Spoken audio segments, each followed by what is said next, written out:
Dr. Tal Kamisi here. Dr. Tal here, and hope everyone's having a beautiful day today.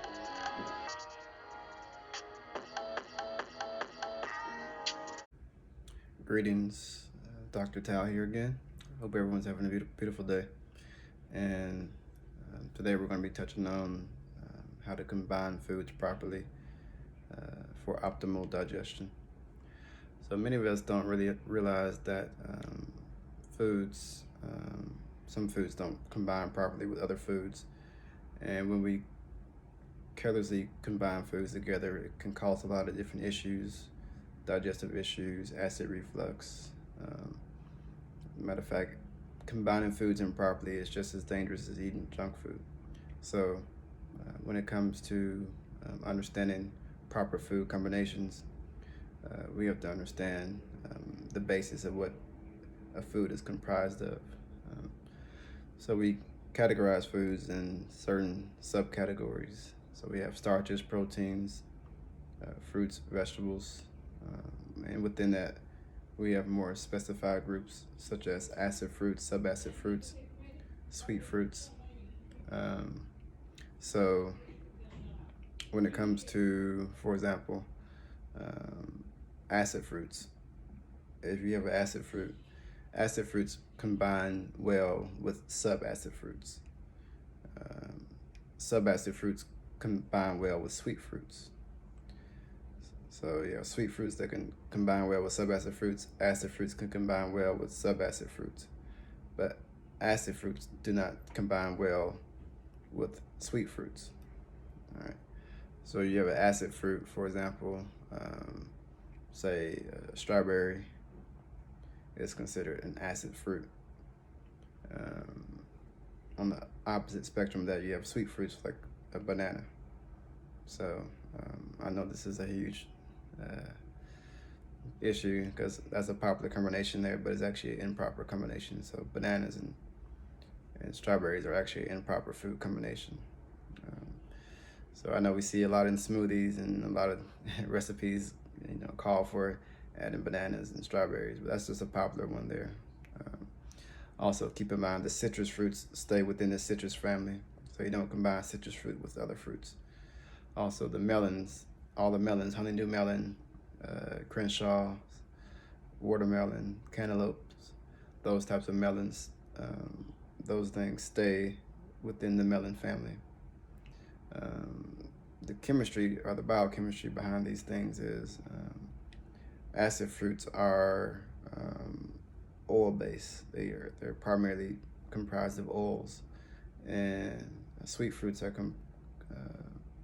mainly comprised of water.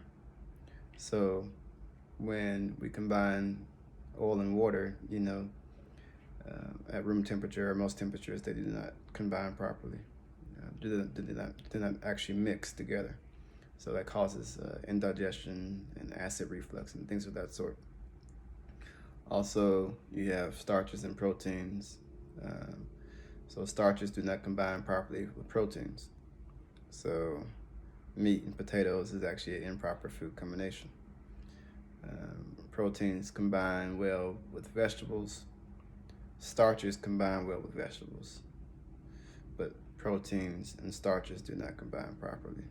So that's also another issue there. So a hamburger is actually an improper food combination because the bread is starch and the meat is the protein.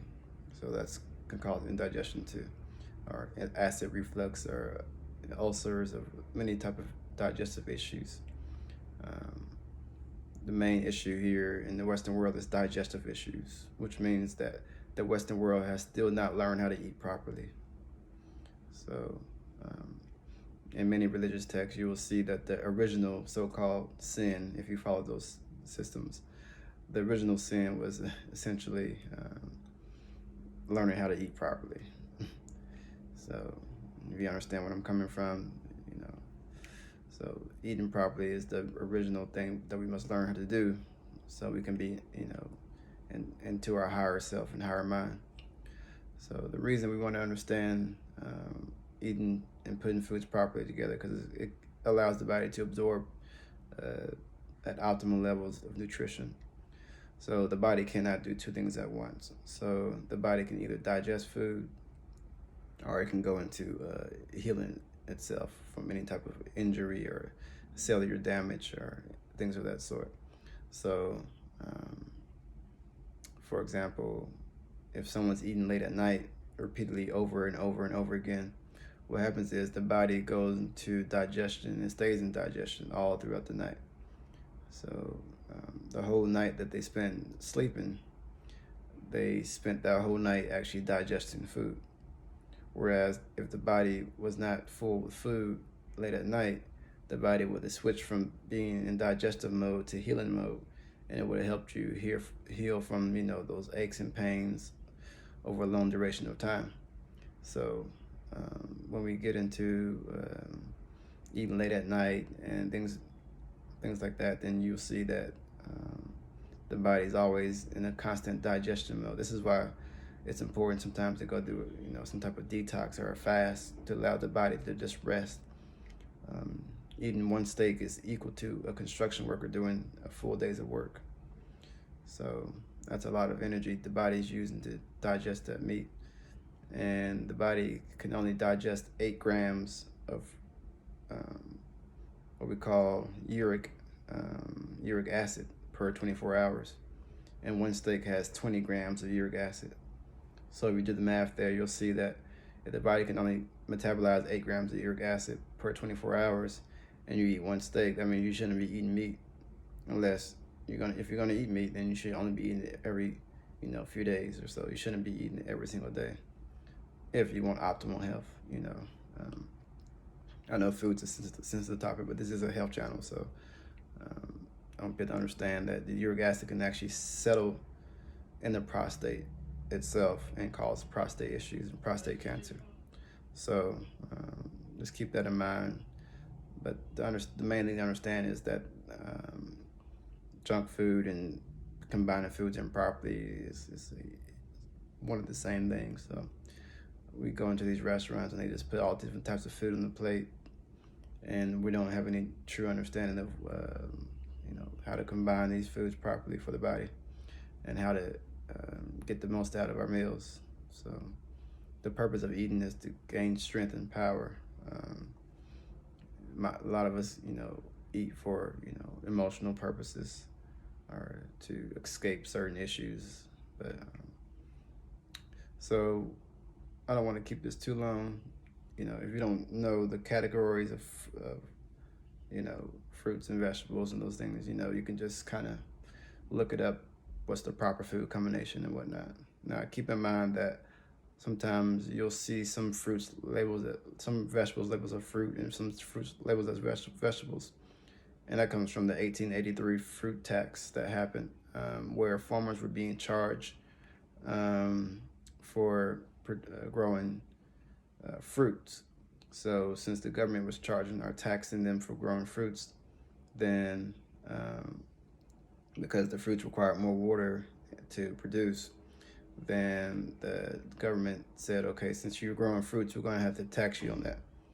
So the farmers got a little clever and said, we're going to switch the name of these fruits and we're going to call them vegetables. So that's where the whole confusion came with tomato and calling the tomato a vegetable as opposed to a fruit.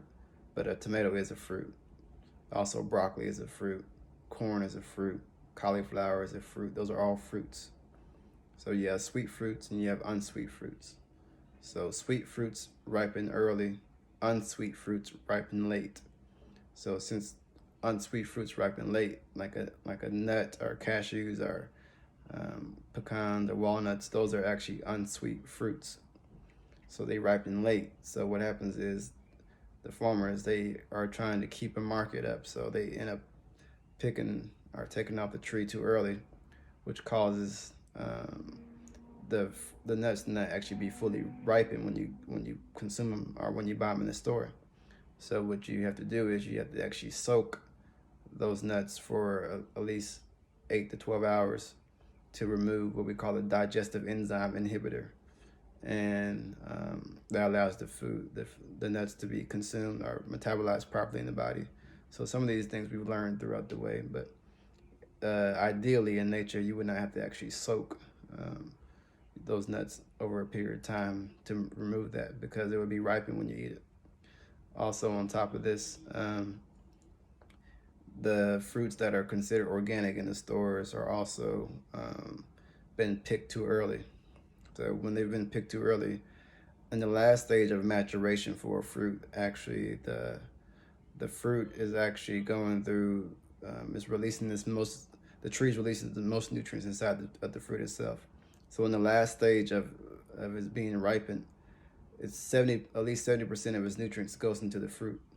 So the farmers are picking it too early, and what happens is, even though it may be considered organic, then even though it's organic, it's still nutritionally deficient or nutritionally insufficient, because the nutrients has not had a chance to go inside the actual fruit itself from being picked too early.